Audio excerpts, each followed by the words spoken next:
vive en Venezuela. Eso no lo permite, la historia no lo menciona, la crítica textual lo rechaza. ¿Qué formación has tenido tú para hacer ese tipo de construcción gramatical neutra? ¿Va a venir o no va a venir? Wow, silencio total. Acabas de quedarte pegado, me entregaste el debate. Cristo es la sabiduría. Yo dejo de ser católico. Pero tú vas a estar tremendo. Hola, ¿qué tal amigos? En esta nueva ocasión, ya tenía tiempo sin subir video. Quise hacer un video análisis con una apologista también de las redes sociales, ya algunos de ustedes la conocen, es la hermana Gina. Quise invitarla para hacer un tema, digámoslo así. El video va a ser sencillo, pero el tema no es sencillo, ya que es una de las creencias que está bien arraigada en casi la mayoría de las religiones, independientemente si sean trinitarias o no. Los católicos como evangélicos creen en esta doctrina, que es la doctrina de la inmortalidad del alma. Ya mi hermana Gina tuvo un debate en un canal católico sobre este tema, ¿verdad? Y estuve viendo el debate y bueno, me pareció excelente. Y bueno, quería invitarla a hacer un video sencillo, corto, breve, acertado, al grano, concreto, sobre este tema, ¿verdad? Entonces, bueno, sin más preámbulos, quería invitar a la hermana Gina que, bueno, nos dé su análisis sobre el tema de la inmortalidad del alma. ¿De verdad tenemos un alma inmortal? Pues vamos a ver brevemente qué luz nos puede arrojar la Biblia. Adelante, hermana Gina. Sí, pues buenas tardes a todos y muchas gracias, Danielo, por el tema. Y pues para empezar voy a iniciar diciendo que desde el momento en que nuestro Señor Jesucristo habló sobre una resurrección, es decir, volver a vivir, la doctrina de la inmortalidad del alma queda totalmente refutada. De hecho, voy a leer lo que dice aquí en la Biblia, en Juan 3:16. Dice, porque tanto amó Dios al mundo que entregó a su Hijo unigénito, para que nadie que demuestre tener fe en él sea destruido, sino que tenga la vida eterna. Entonces, en este versículo podemos entender dos cosas.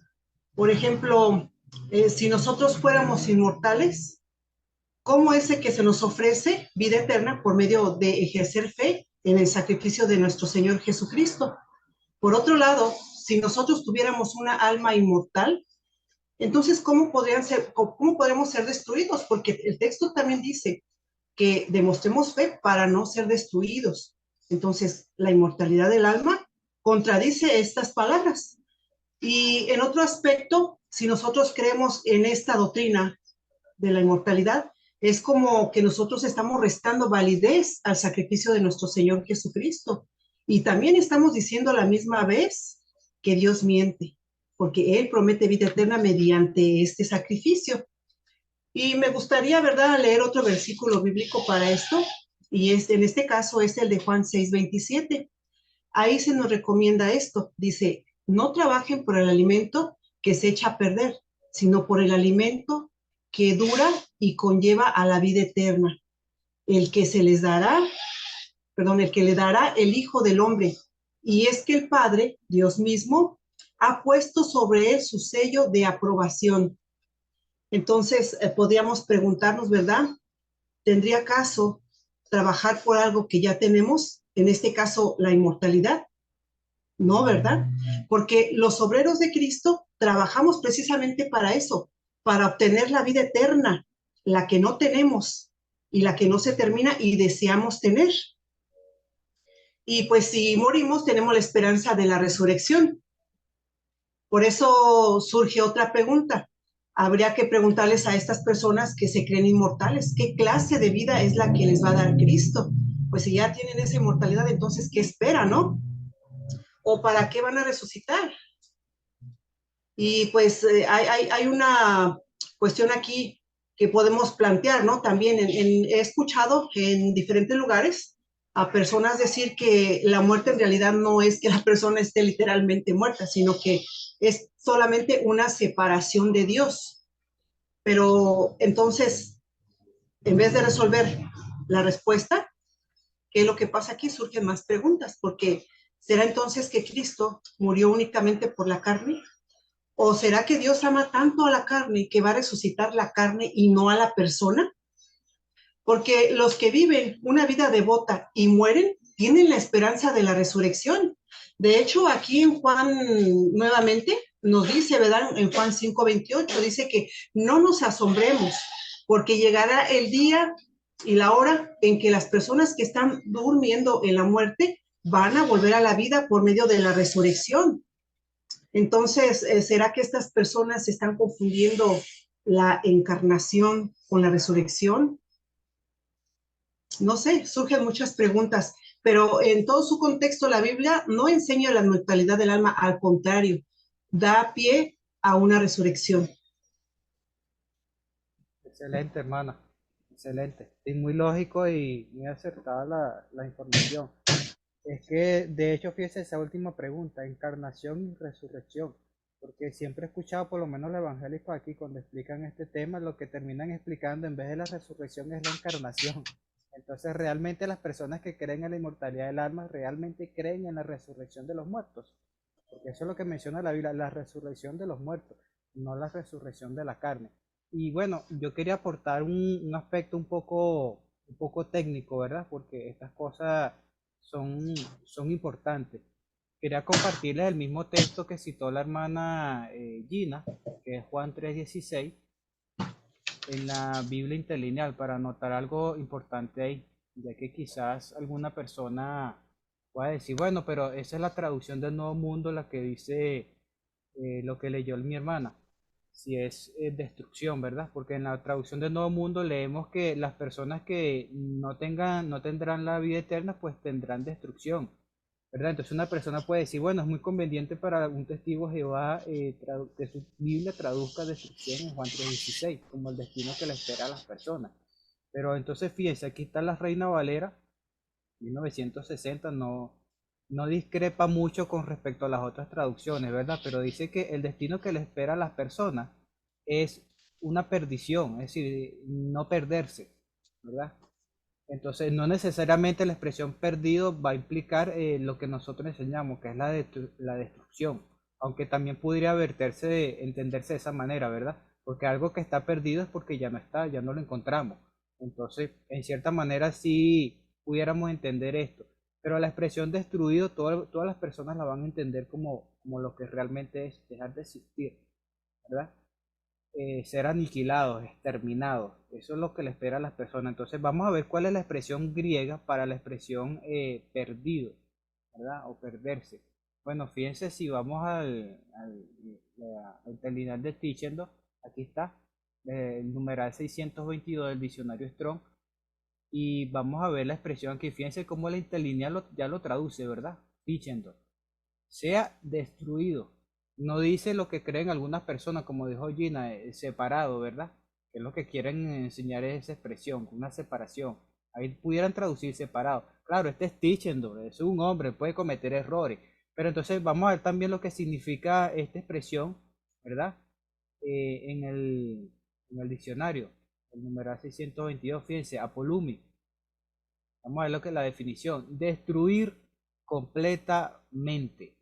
Completamente, no parcial, sino completamente. Porque algunas personas dicen, no, es la carne lo que se destruye. También pueden decir, no, mire, completamente. ¿Qué cosa? La persona, el ser, ¿verdad?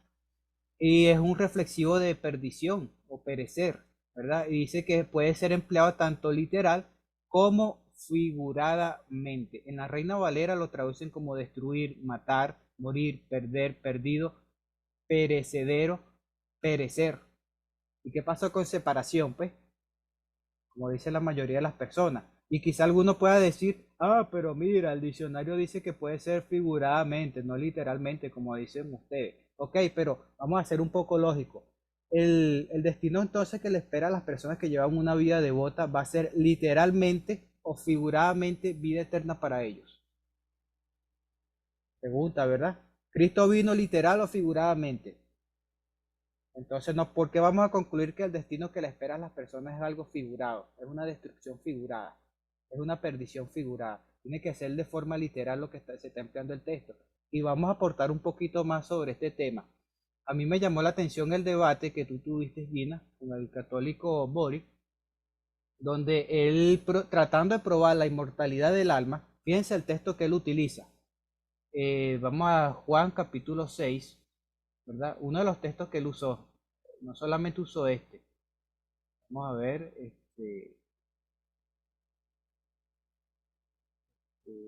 Juan 6. Era el versículo, ¿qué, Gina? 6:27. Juan 6:27.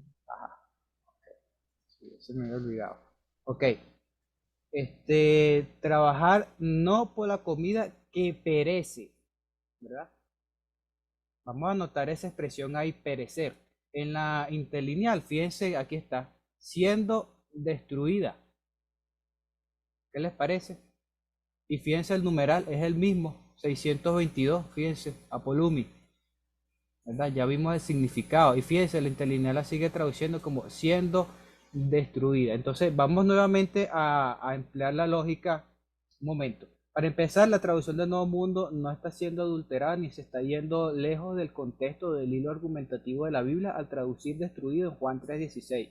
¿Verdad? Yo no he visto otra traducción bíblica que traduzca ahí destrucción. Solamente la traducción del Nuevo Mundo es la que yo he podido ver y las interlineales como en este caso, que traducen ahí destrucción. Pero entonces fíjense, si Cristo nos está pidiendo que trabajemos no por lo que se perece, sino por lo que permanece, entonces es de entender que las personas que no están ejerciendo fe en Dios realmente están trabajando es por algo que no va a permanecer, no va a perdurar en el tiempo, ¿verdad? Entonces, si las personas son inmortales, realmente ellas van a perdurar en el tiempo. La recompensa de ellos va a ser perdurar en el tiempo, solamente que separadas de Dios, no como enseñan ellos. Pero ¿cómo pudiera yo llegar a esa conclusión leyendo pasajes como el que estamos leyendo aquí? ¿Qué es lo que le sucede realmente, literalmente a la comida? No es que desaparece. La gente trabaja cada día por un pan, por el pan de cada día, ¿verdad? Por comer, por tener algo para vivir el día siguiente. Pero al día siguiente, bueno, tienen que seguir trabajando para seguir sosteniendo su propia vida. Pero ese alimento que ayuda a las personas a vivir de forma definida, realmente es algo perecedero. No te va a dar la perpetuidad en el paso de los años, pero la comida de Cristo sí. Entonces, ¿por qué debo yo entender que las personas que no están trabajando por una vía devota al Cristo, entonces van a obtener también lo mismo que las personas que sí trabajaron por Cristo? ¿Cómo pudiera yo entender esto? Si más bien la ilustración que está haciendo Cristo enseña es precisamente todo lo contrario, es desaparecer, destruir. Los diccionarios lo aprueban. ¿Cómo pudiéramos entender eso? Entonces, fíjense, hay muchos textos para ver cómo emplea la expresión apolumi, ¿verdad? La Reina Valera y otras traducciones dentro de su propio texto. Hay muchos textos que la traducen como destrucción, la expresión apolume. Entonces, ¿por qué el apóstol, en este caso Juan, ¿verdad?, emplea como destino para las personas que no ejercen fe en Cristo la expresión apolume, pudiendo usar otra que dé a entender separación? ¿Por qué? ¿Dónde se menciona, dónde está el testimonio bíblico de la inmortalidad del alma? ¿Cómo prueba en este caso el católico que debatió contigo, Gina, este texto, la inmortalidad del alma? Claro, porque él lo quiso usar de esta manera, que como los cristianos van a tener vida eterna, ahí está la inmortalidad del alma probada. Pero para empezar, esto es algo que se nos va a dar. Si se nos va a dar es porque no lo tenemos. Creo que lo mencionaste en tu disertación, ¿verdad? Entonces, si no lo tenemos, ¿dónde está la inmortalidad del alma? No, es que la vamos a tener en un futuro. Ok. Entonces, realmente, actualmente nadie tiene vida, nadie es inmortal. Ninguna persona tiene la inmortalidad del alma en sí. Que la obtenga es otra cosa, ¿verdad? Y solamente para un grupo determinado, que son las personas devotas a Dios. Eso está claro. Muy distinto, mucho de lo que dista de lo que quieren enseñar otros. Pero entonces, fíjese, quiere implicar entonces eternidad. La expresión eternidad, si significa inmortalidad, ¿por qué no lo traducen así? ¿Por qué la expresión vida eterna no hay alguna traducción donde traduzcan inmortalidad? Qué extraño, ¿verdad? Ok, Qué extraño. Si significa lo mismo, bueno, no hay problema en traducirlo así. ¿Cuál es el problema? ¿Será que no significa lo mismo, verdad? Pero aún así, ¿dónde está el testimonio bíblico? ¿Dónde la expresión sige o nefesh se asocia con inmortalidad? ¿Dónde? Para que traduzcan alma inmortal. ¿De dónde sale esta enseñanza? ¿Verdad? Bueno, habría que investigar quiénes más creían en la inmortalidad del alma. Correcto. Entonces, bueno, hay muchos textos para mostrar en este particular. Sin embargo, como dije, quería hacer el video corto y sencillo en este particular. Ya vendrán más argumentos cuando se haga un debate. Entonces, bueno, quiero darle las gracias a todas las personas que vean el video. Denle pulgar y gracias a la hermana Gina también por su preparación y ese análisis acertado, breve y concreto, así como nos gusta. Bueno, gracias Gina. ¿Quieres aportar algo? Pues bueno, en corto, ¿no? Me surgió esta idea, escuchándote mencionar que ¿de dónde sale esta falsa doctrina? Bueno, como dice un dicho, ¿no? Una mentira te lleva a otra. Entonces, si no apoyaran esta doctrina, entonces, ¿cómo podrían apoyar ellos la otra enseñanza de que las almas están con vida en el infierno? ¿Verdad? Exactamente. Sí, porque al derrumbar la doctrina de la inmortalidad del alma, ya el infierno se queda vacío, ¿verdad? Entonces se apaga el infierno, correcto. Y recuerden que Cristo, la Biblia habla de la resurrección de los muertos, no de la resurrección de los cuerpos. Okay. Y también lo mencionó la hermana Gina, pues. Entonces, bueno, eso es lo que queríamos concluir. Entonces, gracias, hermana Gina, y que tengan buenos días, buenas tardes y buenas noches a todos. Feliz tarde.